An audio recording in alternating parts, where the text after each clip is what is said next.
জান্নাত 5 ওয়াক্ত নামাজে আছে, জুমায় নাই। বুঝাইতে পারছি? জান্নাত 5 ওয়াক্ত সালাতে আছে, শুধু জুমাতে নাই। শুধু জুমাতে নাই। আল্লাহ আমাদেরকে বোঝার তৌফিক দান করুন। দিনী ভাইয়েরা, কিচ্ছু যায় আসে না, ওয়াল্লাহি কিচ্ছু যায় আসে না। এই নিঃশ্বাসটা বন্ধ হয়ে গেলে না, যে গুনাহগুলো আছে এগুলোর মাফ করতে পারবেন না।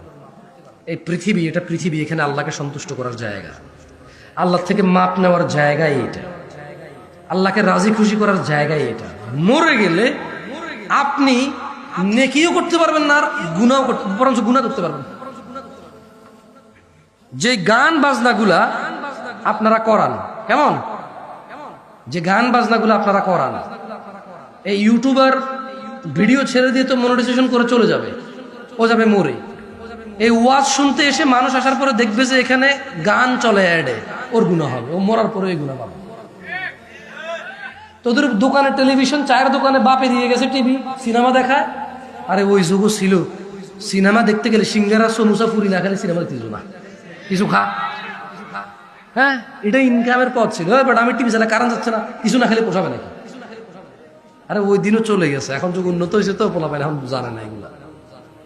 ওই দিন বেশি দিন আগে নাকি যে ওই যে বেড়া কই না আমরা, বেড়া ফুস করে সিবা দিয়ে গুতা দিয়ে বলা, মানে খুলে এরপরে দেখতো সিনেমা। বসতে 2 টাকা নাই যে সিঙ্গারা খাবে, দোকানের ভিতরে জায়গা নাই, সাটার মাটার বন্ধ করে সিনেমা সামনে।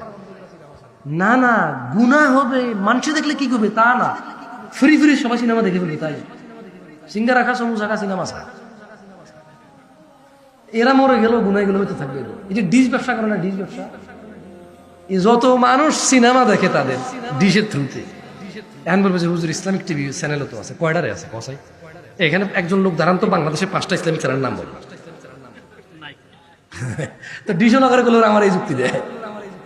কালকে এই যে আমাদের মোকাররম বিন মোহসেন মাদানী হাফেজাহুল্লাহর কাছে এক ছেলে এসে প্রশ্ন করতেছে, হুজুর ওই যে মানে ভাই বোনের যে জমিটা, হ্যাঁ, বোন যদি খুশি হয় ভাইকে দিয়ে দে, তাহলেও কি নেওয়া যাবে না? শেখ ওকে বোঝানোর বহু চেষ্টা করতেছে, সুন্দর করে বোঝে না। পরে আমি বললাম যে শোনো, এদেশের বোনেরা খালি বাপ থেকে জমি পায় না, জামাই মরে গেল বউ কি জমির মালিক হয় কিনা? আমি বলি তোমাদের টাঙ্গাইলে গত 50 বছরে একটা মহিলা দেখাও জামাই মরার পরে যে সম্পত্তি জামাই থেকে পেয়েছে ওখান থেকে বাইরে দিয়ে গেছে, খুশি মানি একজন দেখাও? কয় নাই। তোমার বাপেরটাও খুশি মানি সে দেয় না, তোমরা এরকম একটা রীতি রেওয়াজ বানায় রাখছো। ও মহিলা ভয়ে দেয়, পরে তুমি ওকে দাওয়াত দিবা না, খোঁজ খবর নিবা না।